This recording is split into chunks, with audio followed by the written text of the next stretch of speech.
и прошу рассмотреть конституционный закон о принятии в состав России двух новых субъектов федерации – Республики Крым y города Севастополь.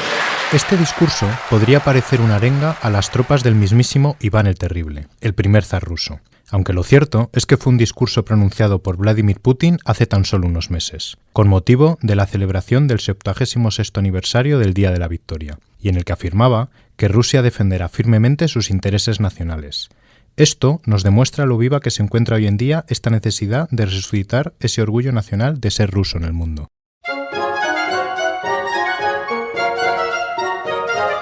Pero veamos cuál es el origen de esta idea nacionalista rusa. Lo primero sería definir en qué consiste el nacionalismo ruso. Nos lo explica el profesor de Historia de la Universidad Complutense de Madrid y experto en nacionalismo ruso, José María Faraldo. Son unas directrices ideológicas, es un fondo cultural y son algunos resentimientos que podríamos decir emocionales que tienen algunas partes de las sociedades de la sociedad en Rusia. Y por eso conviene que los países occidentales a la hora de tratar con Rusia contemplen en buena medida lo que significa ese orgullo nacional ruso. El nacionalismo ruso, como todos los nacionalismos, surge durante el periodo del Romanticismo, en el siglo XIX, después de la invasión napoleónica. Aparece como una reacción de defensa de la patria y más tarde se irá acrecentando, apoyándose principalmente en la lengua rusa, la religión ortodoxa cristiana y la unión cultural, religiosa y política de todos los países eslavos de Europa. Pero ya desde varios siglos antes, figuras decisivas como Iván el Terrible o Catalina la Grande tuvieron un papel fundamental en la apertura de Rusia al resto de Europa y al mundo. Lo que es un hecho es que la idea de nación en Rusia siempre ha ido unida a la idea de imperio y, por lo tanto, al crecimiento de la influencia de lo que es la propia Rusia, con un carácter fuertemente expansionista.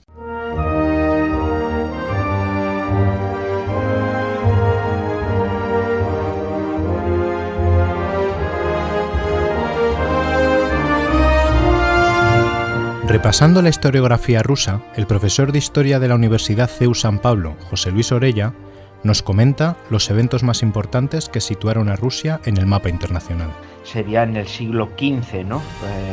La independencia con respecto a los tártaros. En segundo lugar, cuando ese príncipe de Moscú, Iván III, se casa con Sofía Paleólogo de Bizancio, Moscú se transforma en esa tercera Roma, ¿no?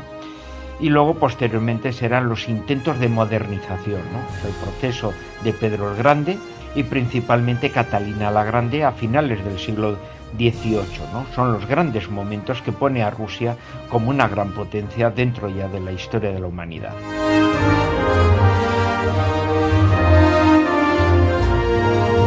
Más recientemente, la invasión napoleónica de Rusia, la guerra con Japón, la creación de la Unión Soviética en 1922, la Gran Guerra Patria contra la Alemania nazi durante la Segunda Guerra Mundial y la carrera espacial han ido configurando un sentimiento nacionalista. Fijándonos en un periodo tan importante para Rusia como fue el régimen zarista, José Luis Orella nos explica la importancia que este régimen tuvo para la expansión del nacionalismo ruso. El imperio ruso se transforma en un imperio en expansión, multiplural, pero van a ser los zares convertidos en los grandes líderes nacionalistas los que construyan esa identidad sobre la lengua y la cultura rusa, sobre el cristianismo oriental de vertiente ortodoxa y especialmente sobre ese eslavismo, ese paneslavismo de unidad de todos los pueblos eslavos.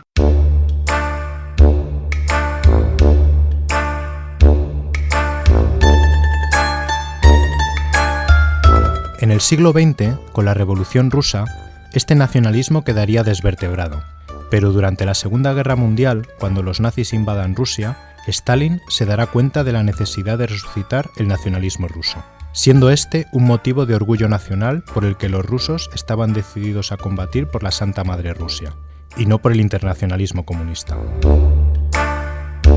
Como bien apunta Gustavo Morales, colaborador del periódico El Debate y de la Universidad CEU San Pablo, en palabras del escritor soviético Ilya Ehrenburg, el nacionalismo ruso tiene su extensión natural en el nacionalismo soviético.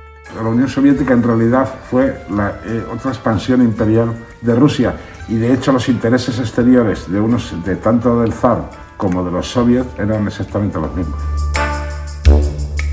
Es por tanto, durante el periodo de la Unión Soviética, cuando el nacionalismo se construye de forma definitiva buscando de nuevo la expansión imperial de Rusia.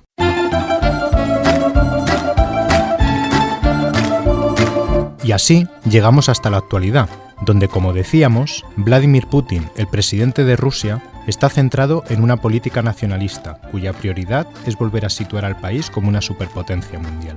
El redactor jefe de Internacional de Telecinco, Javier Bosque, nos señala algunos de los conflictos en los que Putin está teniendo un papel fundamental. La anexión de Crimea o su apoyo a las milicias independentistas del Donbass en Ucrania, la frontera a Bielorrusia, donde hay un respaldo al régimen de Lukashenko que pretende hostigar a la Unión Europea, azuzando el problema de la inmigración. Y también con intervenciones más indirectas en cuestiones como el Brexit o incluso la crisis independentista de Cataluña en España durante el año 2018.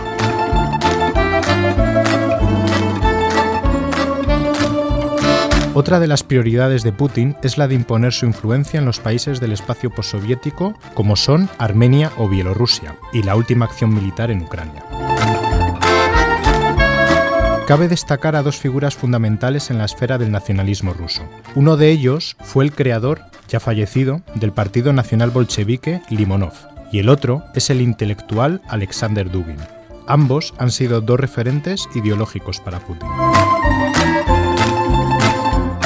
Sin duda, el nacionalismo ruso es una cuestión a la que debemos prestar atención en el tablero geopolítico mundial, como nos indica Javier Bosque. Sí, el nacionalismo ruso me parece una cuestión fundamental, en primer lugar porque es el elemento clave para cohesionar un país tan grande y tan complejo como es la Federación Rusa, y en segundo lugar porque en su aspecto exterior ese intento de devolver a Rusia a ser una superpotencia mundial le va a hacer hostigar a los competidores, como fundamentalmente puede ser la Unión Europea.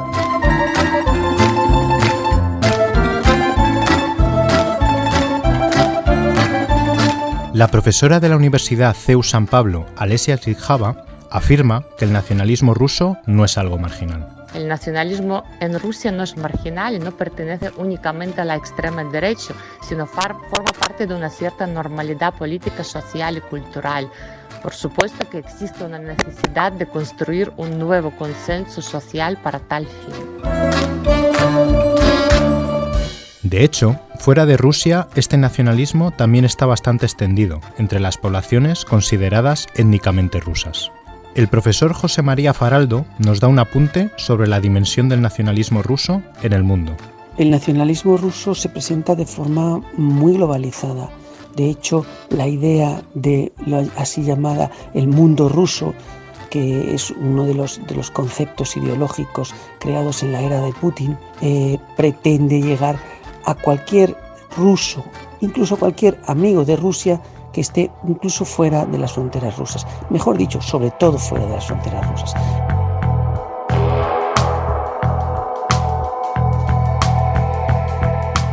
Un fantasma recorre Europa, el fantasma del nacionalismo.